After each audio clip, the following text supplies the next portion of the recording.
Assalamualaikum warahmatullahi wabarakatuh. Alhamdulillahirabbil alamin. Wa bihi nasta'in ala umuri dunya waddin. Wassalatu wassalamu ala asrofil anbiya'i wal mursalin wa ala alihi wa ashabihi ajma'in. Wa ba' Qala Allah Ta'ala fil Qur'anil Karim. A'udzu billahi minasyaitonir rajim. Bismillahirrahmanirrahim. Subhanaka la ilma lana illa ma 'allamtana illa innaka antal alimul hakim. Rabbi shrah li sadri wa yassir li amri wahlul 'uqdatam min lisani yafqahu qawli. Segala puji bagi Allah, Tuhan semesta alam yang telah memberikan kita kesempatan jumpa muka, jumpa pikiran dan jiwa. Bukan ya, jumpa via suara, via interaktif. Karena bahasanya gimana ya, posisinya wabah pandemi corona COVID-19 yang melanda negeri kita hari ini, sehingga ya yang terasa jauh semakin jauh gitu ya, yang dekat semakin jauh, mudah-mudahan tidak ya, tapi dekat semakin dekat. Yang kita berjauhan ya, saya di Ciputat, teman-teman di Garut, kita bisa ya jumpa via suara. Mudah-mudahan Allah berkahi perjumpaan kita di sesi kali ini. Terima kasih atas kesempatannya. Salawat beserta salam buat Nabi besar Nabi Muhammad SAW. Allahumma sholli ala Sayyidina Muhammad wa ala ali Sayyidina Muhammad. Semoga seumpama pahala salawat kita tercurah kepada Nabi kita, Nabi besar Muhammad SAW. Yang terhormat Ketua Komisariat Universitas Garut ya. Mohon maaf jika nanti dalam penyampaian ada yang kurang atau bagaimana, tolong bisa ditambahkan juga gitu. Dan terima kasih atas izinnya. Yang saya banggakan kawan-kawan HMI Komisariat Universitas Garut. Mudah-mudahan Allah memberkahi kawan-kawan semua. Oke, tanpa panjang lebar, kita coba membahas, atau saya akan memantik teman-teman, nanti kita lebih banyak sesi diskusinya saja. Itu tentang tema yang diberikan, itu mencintai proses ber-HMI. Kenapa mesti mencintai begitu? Bagaimana saya baca di sebuah syair karangan Muhammad Iqbal. Beliau itu pemikir muslim dari Pakistan ya. Beliau menulis dengan apik saya mengutip beberapa sajak saja, bahwa dengan cinta seseorang bisa menguasai alam semesta. Ketika pribadi hiasi dengan cinta, kekuatannya dapat menguasai alam semesta. Nah, dengan cinta sarananya kita dapat menjadi sosok yang berdaya, kuat, besar, terang benderang di dunia ini, dan kita mendapatkan kebahagiaan di dunia dan di akhirat. Dan juga kata Maulana Rumi, dengan kata cinta, dengan mencintai itu kita dapat mencapai sesuatu itu dengan mencintai. Jadi cinta menurut mencintai menurut Maulana Rumi adalah jembatan dari segala sesuatu ya, gitu.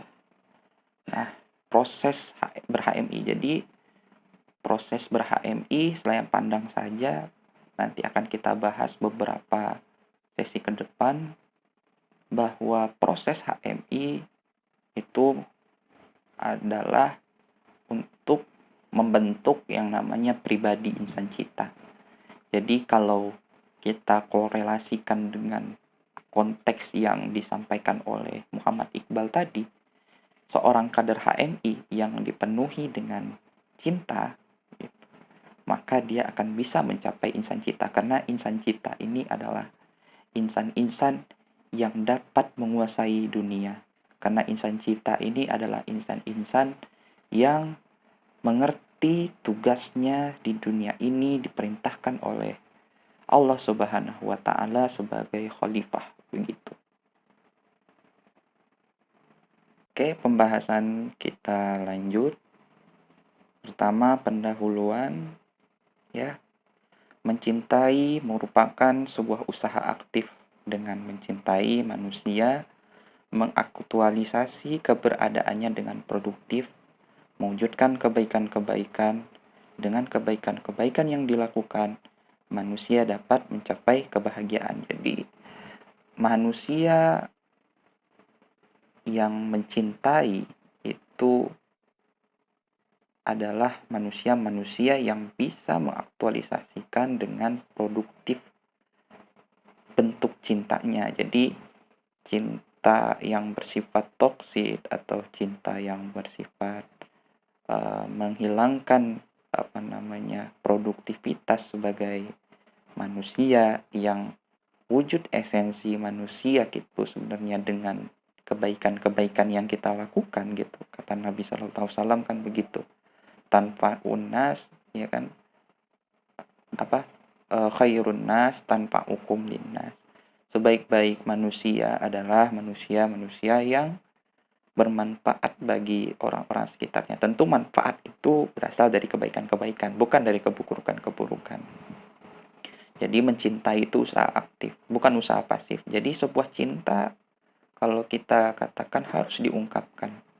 Kalau cinta diungkapkan melalui doa, itu kan masih usaha yang pasif.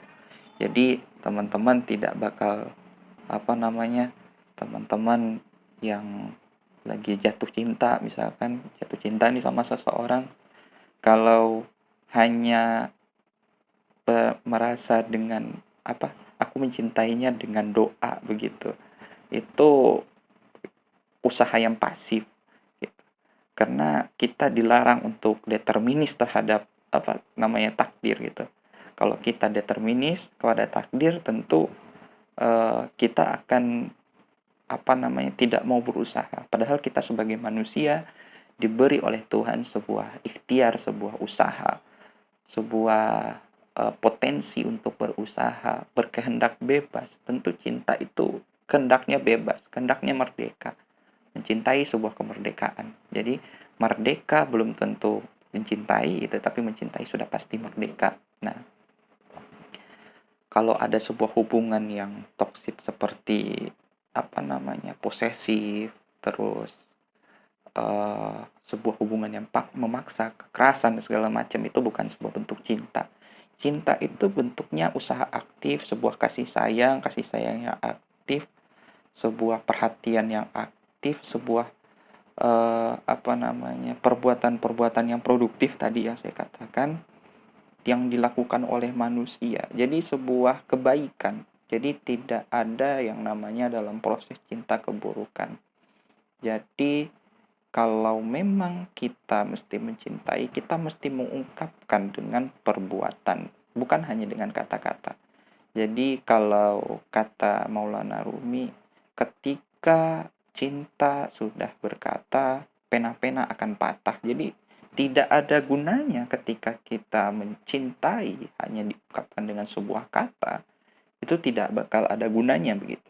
Jadi ketika kita memang mencintai, kita mesti ada sebuah tindakan aktif, sebuah tindakan, yaitu tindakan yang berbentuk kebaikan-kebaikan. Nah, dengan kebaikan-kebaikan yang kita lakukan karena kita dasari dengan cinta, maka akan mencapai yang namanya sebuah kebahagiaan.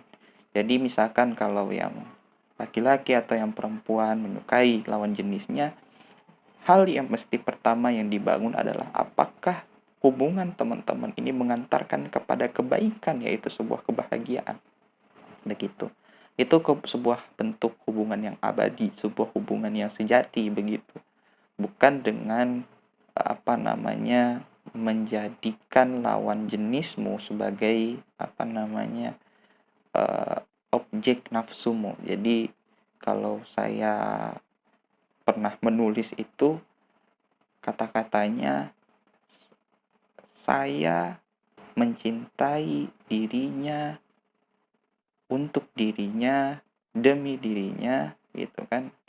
Jadi saya mencintai dirinya agar dia menjadi dirinya, untuk dirinya, dan demi dirinya, gitu. Jadi saya membuat dia mencintai dirinya sebagai manusia. Jadi dia mengenal dirinya sebagai manusia. Man arafa nafsa faqad arafa rabbah, begitu.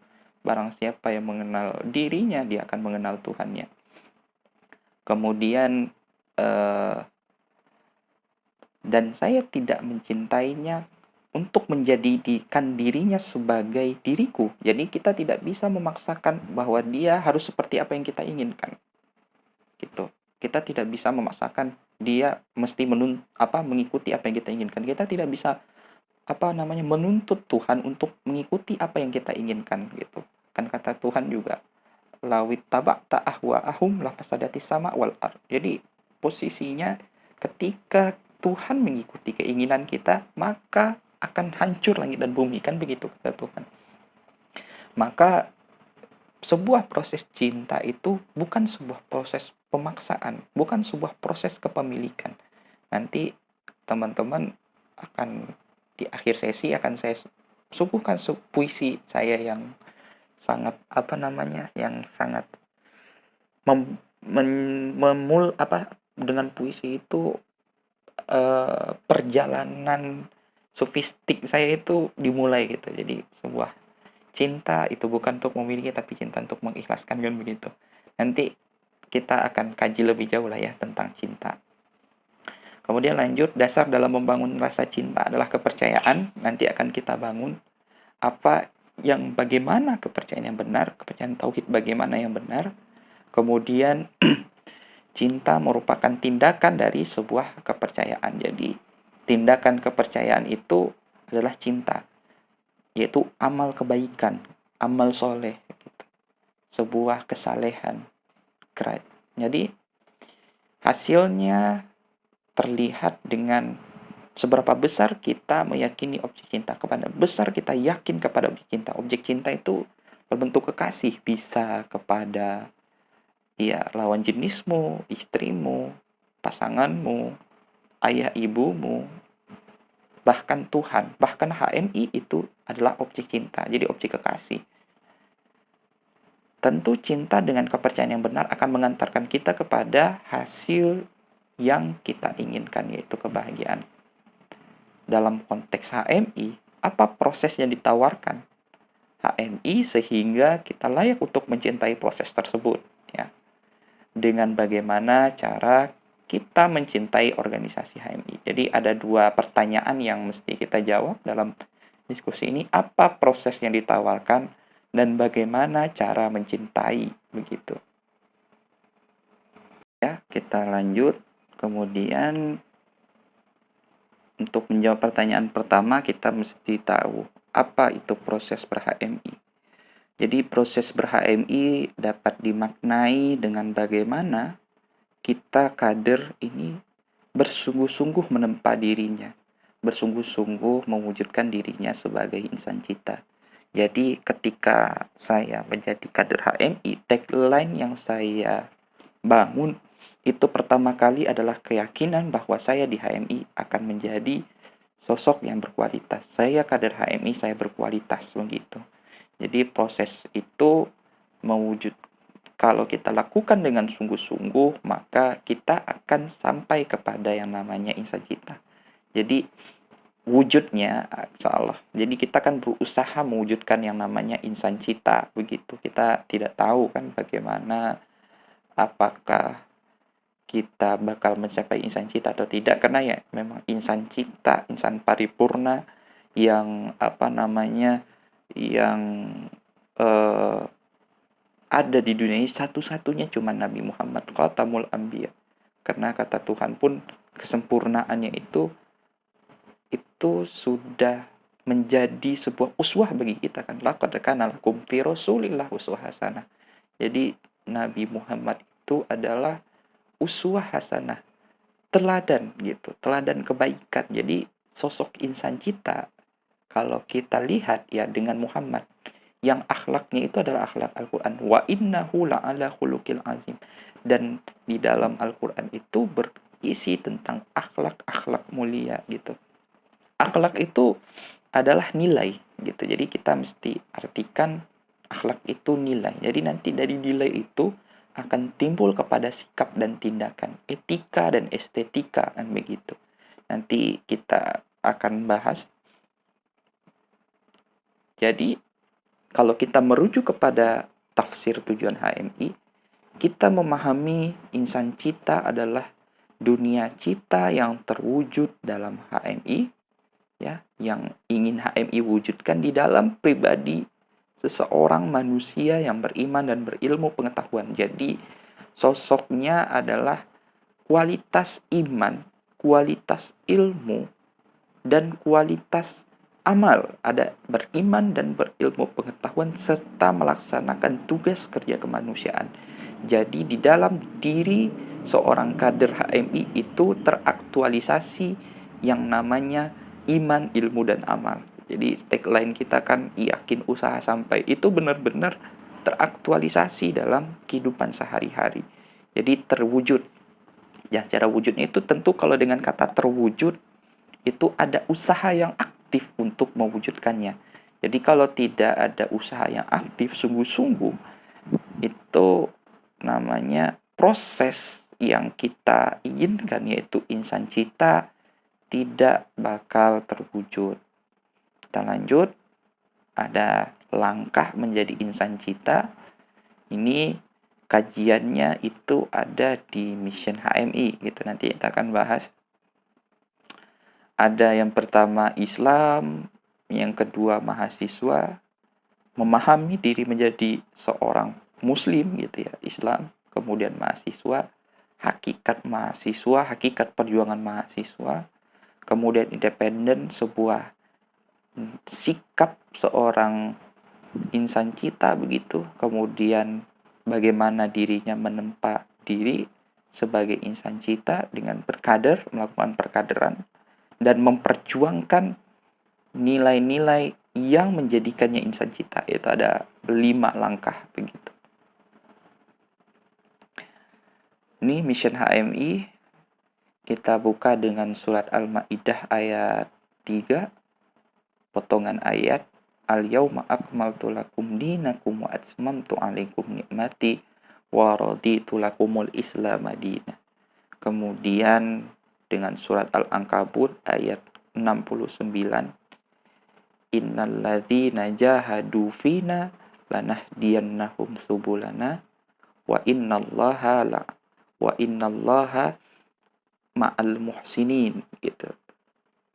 Jadi yang pertama, Allah sempurnakan bagi kita Islam sebagai agama kita. Al-yauma, hari ini kata Allah, kan itu peristiwanya pada Haji Wada ya.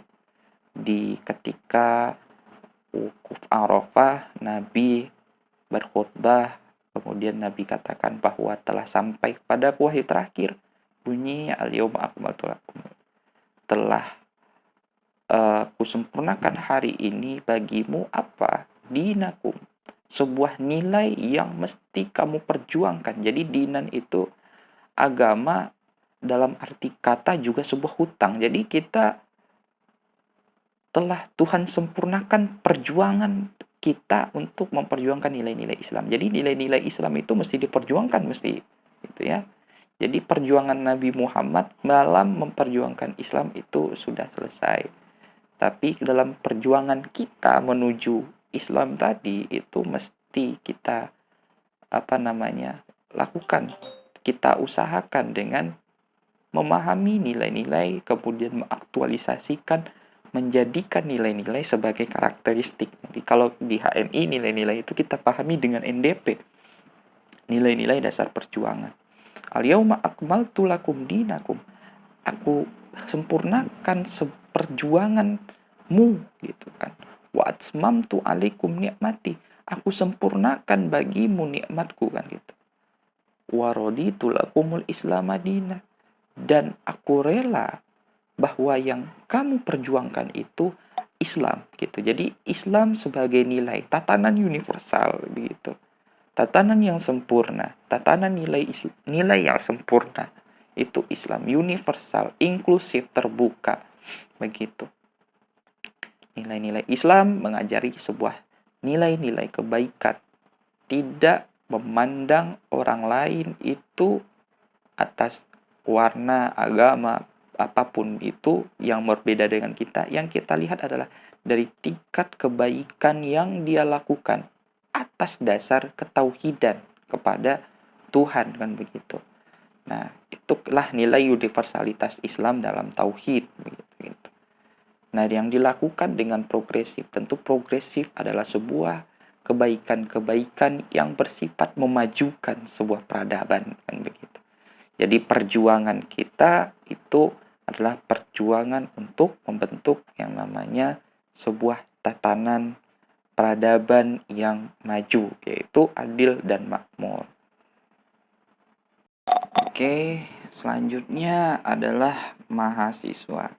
Kalau kita tahu sejarah mahasiswa itu dimulai dari era yang kita kenal sebagai kebangkitan bangsa kan begitu, 20 Mei 1908. Itu dengan mahasiswa Stopia itu mendirikan yang namanya organisasi Budi Utomo, yang Budi Utomo ini nantinya mempropori kebangkitan nasional kan gitu. Nanti banyak organisasi-organisasi perjuangan kemerdekaan yang lahir setelah itu. Jadi ini kan dibangun oleh mahasiswa Stopia 3 serangkai begitu kan.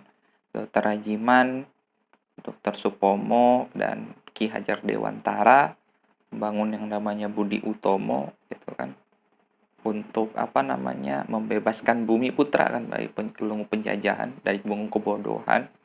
Itu gerakan nasional yang dibangun oleh yang didirikan pertama kali oleh mahasiswa. Kemudian banyak mahasiswa berperan aktif, kemudian Sumpah Pemuda, era kemerdekaan, Perda Orde Lama, Orde Baru, sampai hari ini masih ada yang namanya sebuah peran bagi mahasiswa dalam kehidupan bangsa ini. Tapi kalau kita tarik, kenapa mahasiswa punya tanggung jawab itu? Kita mesti memahami bahwa secara hakikat kita adalah seorang manusia. Nah, kita mesti memandang dengan hakikat manusia. Bahwa manusia yang Tuhan ciptakan ini adalah kita sebagai diberi tugas sebagai khalifah fil ard, sebagai wakil Tuhan di bumi, mengisi ruang kosong di bumi, ruang kosong kebaikan. Jadi kita mengisi ruang kosong dengan kebaikan. Kalau dalam artian tasawuf bisa dikatakan khalifah itu adalah sosok manifestasi. Jadi dia berusaha mewujudkan Tuhan dalam kehidupan, dalam arti bagaimana mewujudkan Tuhan dalam kehidupan itu dengan sebuah kebaikan-kebaikan, dengan kebaikan-kebaikan yang didasari dengan Tuhan. Jadi kalau orang merasakan manfaat kebaikan, berarti itu sudah termanifestasi Tuhan. Jadi tugas khalifah kita begitu.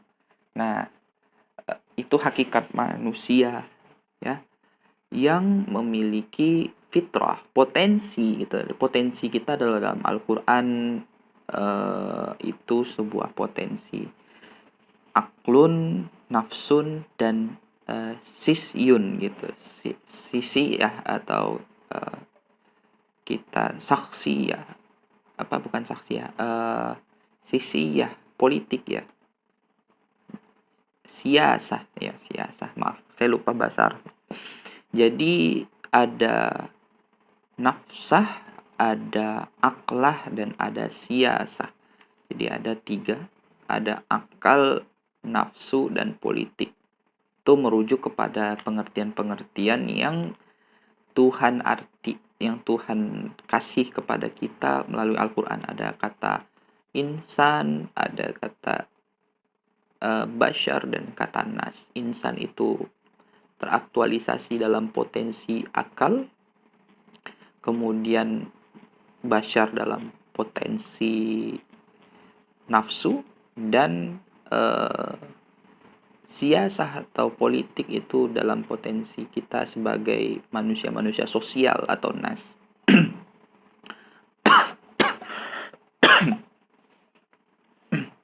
Saya nggak corona ini. Mohon maaf, memang nggak corona ya. Jangan dikatakan saya corona. Kita mesti pahami itu sebagai alat kita untuk mewujudkan kebaikan. Jadi jangan katakan nafsu selamanya itu buruk atau politik selamanya itu buruk. Bahkan akal pun kita tidak bisa katakan selalu baik begitu. 3 potensi yang ada dalam diri kita itu punya yang namanya potensi untuk memilih yang namanya keburukan. Karena nanti ketika kita bahas lebih lanjut bahwa kita itu punya yang namanya sebuah kehendak bebas. Jadi kita kalau bahas tentang ikhtiar ya, kita punya yang namanya kehendak bebas itu, dan yang bebas itu melihat kepada apa yang baik menurut kita. Kita bisa katakan zina itu baik menurut kita kalau kita mengikuti yang namanya kehendak bebas. Kan kita tidak tahu ya kehendak bebas kita itu bagaimana. Kemudian kita bahas lagi, kemampuan fitrah ini dapat kita kendalikan dengan apa? Dengan kemampuan pengetahuan. Jadi pengetahuan kita adalah hal yang mesti penting agar kita bisa melaksanakan tugas sebagai khalifah dengan potensi-potensi itu. Pengetahuan bahwa Tuhan adalah segala-galanya, kemudian pengetahuan-pengetahuan yang membangun seperti apa yang kita jalani hari ini. Seperti saya berada di jurusan pendidikan bahasa Arab misalkan, berarti kan kalau di masa depannya kemungkinan besar punya potensi sebagai guru profesinya kan gitu. Tentu wujud khalifah itu saya wujudkan dengan pengetahuan saya sebagai guru. Nah, teman-teman yang mungkin juga ada jurusan-jurusan yang lain, itu jangan katakan saya tuh jalan jurusan atau bagaimana. Tolong dibuang pikiran seperti itu gitu. Kita semuanya sudah ditakdirkan oleh Tuhan mendapatkan jurusan itu. Tentu takdir itu ada namanya nilai kebaikan. Ketika kita jalani dengan sungguh-sungguh, dengan niat untuk membuat kebaikan, ikhlas begitu, tentu kita akan mendapatkan hasil yang baik. Kita dapat menjalankan tugas kita sebagai khalifah dengan baik. Kemudian mahasiswa sebagai manusia yang berpengetahuan mengaktualisasi ilmu pengetahuannya dalam bentuk usaha mewujudkan perubahan yang baik. Jadi kita manusia yang berpengetahuan sebagai khalifah fil ard begitu, kita posisinya adalah sebagai kaum elit gitu, dianggap oleh masyarakat sebagai orang-orang yang berpengetahuan, mempunyai tugas, mempunyai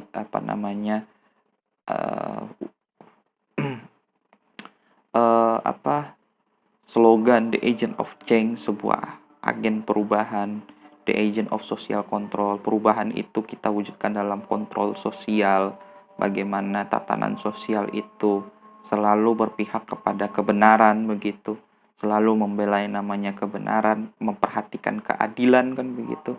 Kemudian dengan apa kita melakukan itu? Dengan moral value, dengan nilai-nilai moral ya gitu. Kemudian kita dengan menjalankan the agent of change, menjalankan the agent of social, menjalankan the agent of moral force atau moral value itu bisa mencapai yang namanya iron. Jadi kita bisa menjadi pemimpin, iron stock. Jadi kita itu stok pemimpin ketika kita bisa mengendalikan masalah, memecahkan masalah, terlibat aktif dalam penyelesaian masalah, kan begitu. Nanti ada di usaha kita, kan gitu, salah satunya karena kita mahasiswa aktif gitu, tentu kita cara otomatis sudah mengaktualisasi diri kita sebagai manusia, begitu. Itu nilainya.